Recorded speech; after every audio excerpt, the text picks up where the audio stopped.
What if one thrown object, no bigger than a body, could shatter an entire continent? What if a single moment of fury, a single decision made in a tight stone room above Prague, could plunge millions into chaos? And what if the echoes of that act still shape Europe today? This is the story you were never taught in school. The moment when men flew out a window and history followed after them. Welcome to Hidden in History, where shadows still speak. Before we descend into the smoke-filled halls of Prague Castle and the battle-torn plains of 17th century Europe, make sure you subscribe, because the past still has secrets, and we're about to uncover one of its darkest. Everything begins with tension. Quiet at first, like distant thunder. In the early 1600s, Europe is a mosaic of loyalties, faiths, and grudges. The Holy Roman Empire sprawls across the center of the continent, an ancient political machine barely holding together.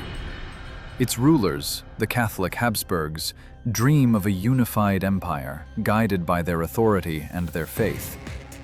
But within their lands lie territories like Bohemia, where Protestant nobles guard their religious freedoms fiercely.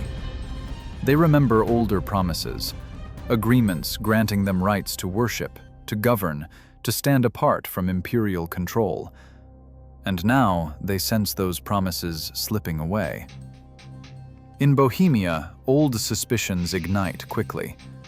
Imperial officials begin closing Protestant chapels, insisting they violate royal policy. Protestants call it a betrayal. Catholics call it enforcement. Each action feels like a test. Each reaction feels like an escalation. Above all, every noble in Bohemia knows one thing. The man soon to take the imperial throne, Archduke Ferdinand of Styria, is devout, unshakably Catholic, and determined to restore religious unity. To the Protestant lords, he seems like a storm gathering on the horizon. By 1618, the air in Prague crackles with anger. The nobles meet in secret, whispering in candlelight, their voices sharpened by fear and pride. They cannot allow the emperor's men to violate their chartered rights. They cannot bow to edicts they view as tyranny. Something must be done. And so, on a cool May morning, they march toward Prague Castle. Inside the castle's walls, the imperial governors, William Slavata and Yaroslav Martinik, wait, likely aware that trouble is coming, but not the scale of it. The nobles burst into the chamber, their boots slamming against the stone. They demand answers. Why were Protestant churches destroyed? Who gave the order? Did the governors intend to strip Bohemia of its liberty? Voices rise. Tempers ignite. The room grows small, suffocating, filled with the heat of accusation. And then, history snaps. Out the window with them!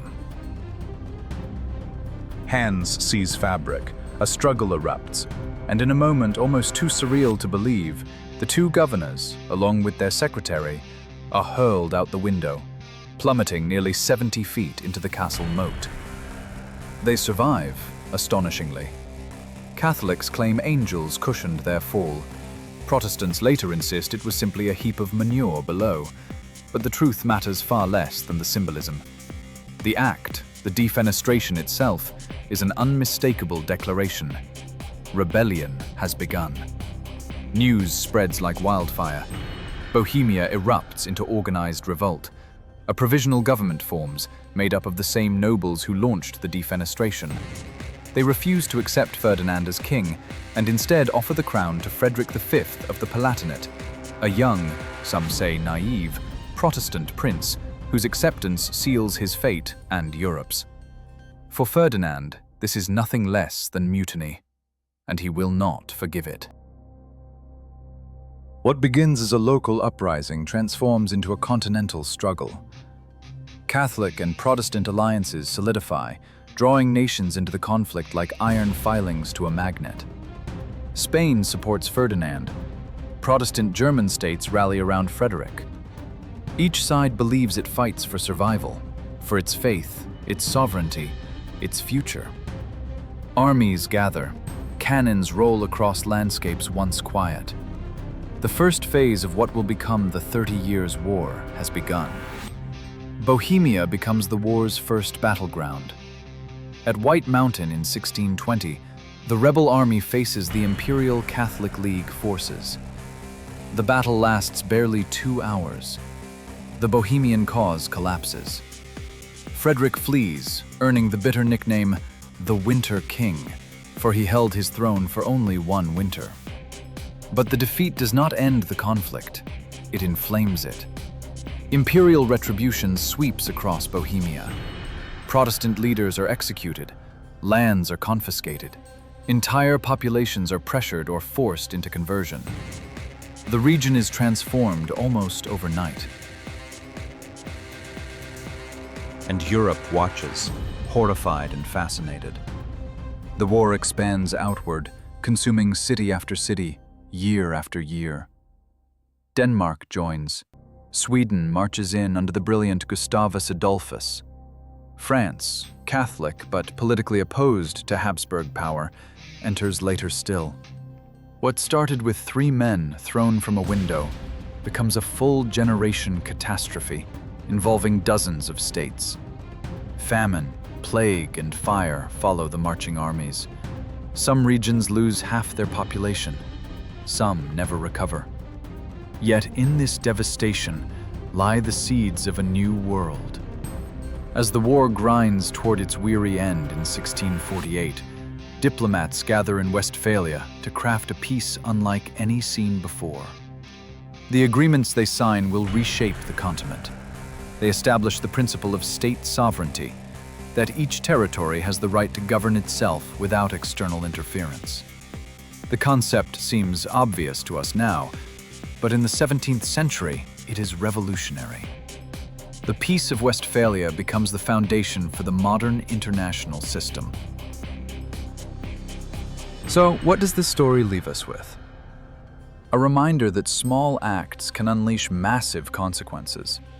That political pressure, left unresolved, can explode without warning.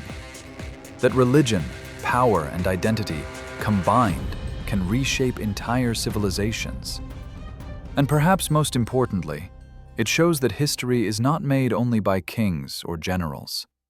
Sometimes it is made by furious nobles, a window, and an act that no one present foresaw as the beginning of a 30-year catastrophe. Stay with us for more stories like this. Stories hidden in shadows, buried in footnotes, yet pulsing with life. This is Hidden in History, where shadows still speak.